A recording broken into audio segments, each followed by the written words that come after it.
Bonjour et très bienvenue à votre magazine radio In situ, extensionné d'1 heure et demie pendant la période estivale pour permettre plus de temps encore d'exploration du merveilleux monde des arts visuels. Alors, ici présent, un des artistes qui va exposer donc dans cette fameuse galerie d'art, événement très rassembleur et festif. Alors, Pascal Normand, ça fait longtemps que le magazine Radio In situ suit de près un petit peu ton parcours d'artiste. On est absolument ravis de pouvoir t'interviewer aujourd'hui. Et puis, je pense que ce sera l'occasion non seulement au magazine de te rencontrer, mais aussi au public. Tu nous parlais un petit peu de ta démarche d'artiste. Oui, bien moi je travaille à partir de mes photos que je fais de nuit, entre autres à Montréal. Donc je fais un travail créatif photo vraiment axé sur le portrait urbain montréalais. Donc je vais retravailler toutes mes photos ensuite avec différents procédés numériques à partir duquel je vais retransformer les couleurs, je vais faire des balances de lumière dans l'ensemble de ma composition, donner un look un peu vintage, trash, là, qui va bien accompagner le sujet primaire de mes créations, puisque plus souvent qu'autrement, je vais m'intéresser à des vieux bâtiments industriels qui ont marqué un peu l'imaginaire collectif par leur présence, comme un bon exemple de ça. C'est l'enseigne tout à fait mythique de Farine Five Roses, dont je suis absolument pas le premier artiste qui s'y intéresse là, comme sujet, mais ça représente bien le genre d'endroit et de lieu auquel je vais m'intéresser pour mes sujets.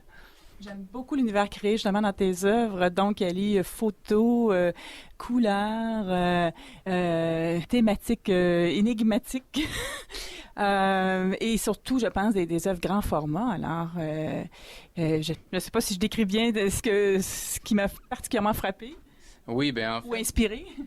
oui, bien en fait c'est ça. Je travaille en numérique, donc techniquement parlant, on parle de création numérique, donc Ça faut. laisse place à l'imaginaire, l'imaginaire galopant, Oui, oui, tout à fait. débridé. Exactement. Et puis, il faut calculer aussi une nouvelle façon de parler d'art quand on parle de numérique. Comme moi, par exemple, je fais du très grand format parce que mon original, moi, c'est un fichier numérique. Parce que mon travail de création est numérique. Donc, à partir de ça, je peux faire du très grand format, ce qui donne un impact et une ampleur intéressante à mes œuvres puisque la nature de mes sujets sont de façon réelle de grands bâtiments ou des œuvres qui... Avec des histoires énigmatiques. Oui, c'est ça. Toujours dans l'idée de cultiver le mystère et puis en ajoutant des personnages en silhouette, en créant des trames narratives, en allant d'un tableau à un autre, on remarque des personnages qui se suivent et qui se répètent. Donc, de façon à ce qu'on puisse... Suivre une histoire qui intéresse particulièrement l'artiste. Oui, exactement, l'artiste, puis souhaitons-le, le public aussi. Oui, c'est ça. Parce que pour ceux donc qui aiment vraiment des œuvres alliant théâtre, art visuel, fantaisie, on va s'intéresser à tes œuvres.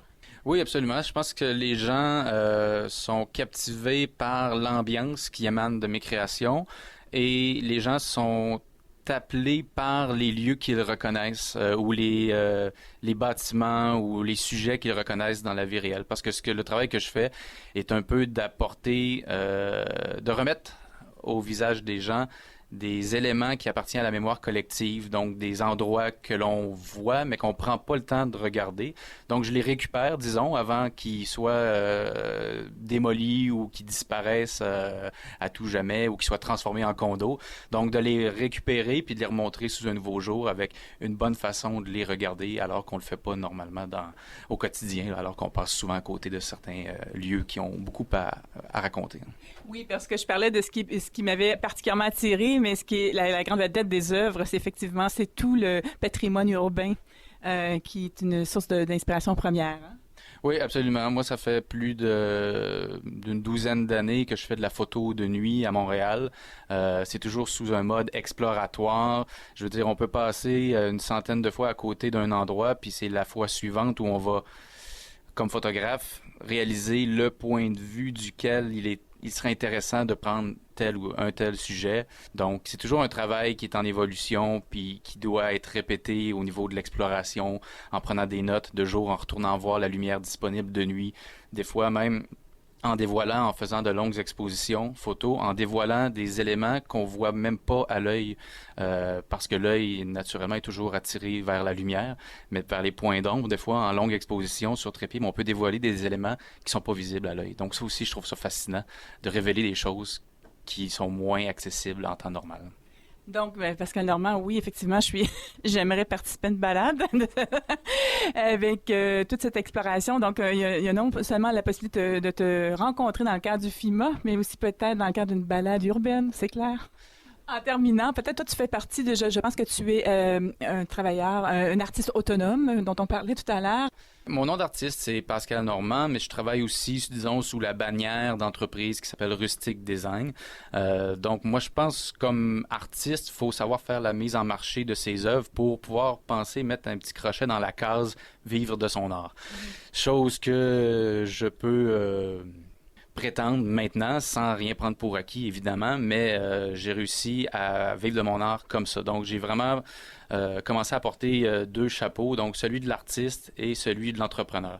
Donc, j'ai monté mon site web, qui est un site transactionnel à partir duquel on peut acheter, mais surtout voir de quoi il s'agit. Je reçois des gens sous forme de rendez-vous à mon atelier pour montrer les grands formats sur Canva. Et puis, je travaille même sur la visibilité en faisant soit la publicité, puis aussi en participant à des événements comme le FIMA. Le CIDIM. Oui, exactement. J'en fais plusieurs. J'en fais à Montréal, à Toronto aussi. Donc, Montréal, oui, le FIMA, le CIDIM. J'ai même une participation au Salon de l'Habitat au Stade olympique. Et puis, donc, toute visibilité est bonne. Il s'agit de voir qu'est-ce qui est pertinent, mais on devient qu'à connaître les événements auxquels il est pertinent de participer en les essayant. Donc, mais le FIMA reste toujours une très bonne visibilité parce qu'il y a énormément de gens. Puis les gens qui s'intéressent le moindrement à l'art, ils veulent acheter aussi l'artiste et la démarche. Donc, c'est là que la rencontre, dans le cadre d'un événement comme le FIMA, devient très importante. Alors, j'entends dans tout ce que tu mentionnes à la fois la passion non seulement de ton art, mais aussi de la promotion. Je pense que tu sembles être un artiste qui croit à la promotion. Puis bravo, parce que malheureusement, c'est pas le cas de tous les artistes. Alors, il y a sûrement une adresse donc d'un site à consulter. Oui, pour me rejoindre, on fait sur Internet www.rusticdesign.ca, soit par un engin de recherche ou directement avec cette adresse. Et puis, j'offre aussi des rendez-vous à mon atelier pour les gens qui veulent voir en vrai les grands formats. Merci beaucoup, Pascal Normand, et très bon FIMA.